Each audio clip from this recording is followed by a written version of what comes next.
Hi mga B, ayan. So, meron kasi ako nakita na nag-post ng review tungkol dito kay Ishin C+.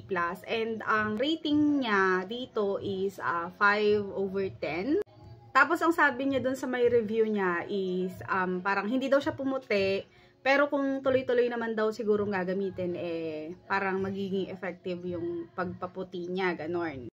Hindi ko kasi siya na-screenshot. Ayan, lumabas lang siya sa FYP ko kagabi. And ngayon ko lang siya gagawa ng video. Ayan. Ito nga pala guys, si Ishin C+. Ito ay immunity booster and whitening booster lang. Yes, booster lang po siya ng ating mga, ayan, Ishin na merong glutathione. This one is Ishin Advanced White Japan Formula. Ayan, meron siyang glutathione, collagen, meron din siyang pearl powder and NAC.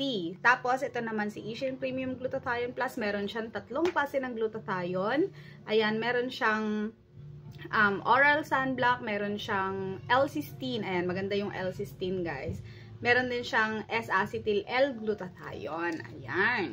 Tapos, ayun. So, kung gusto ninyo maging mas mabilis yung effect nito and mas maging more glowing kayo, sabayan nyo siya ng Ishin C+. Actually, itong Ishin C+, is meron siyang glowing effect pero hindi siya nakafocus sa pagpapaputi ng skin. So, tama din naman guys yung review na hindi siya talaga pumuti dito sa Ishin C+.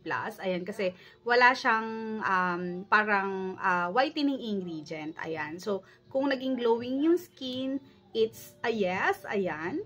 And ang kagandahan ng Ishin C+, kumpara sa ibang mga vitamin C is that ang source ng vitamin C nito is yung rose hips, ayan, and sodium ascorbate, ayan. So, kapag sodium ascorbate kasi, hindi siya dito parang hindi siya nakakahapdi ng sikmura, ayan. So, super duper good siyang gamitin together with the whitening supplements of Ishin. So, kung gusto ninyo guys ng mga ganito habang hindi pa ako nagtataas ng presyo, ayan, ilalagay ko na siya sa yellow basket.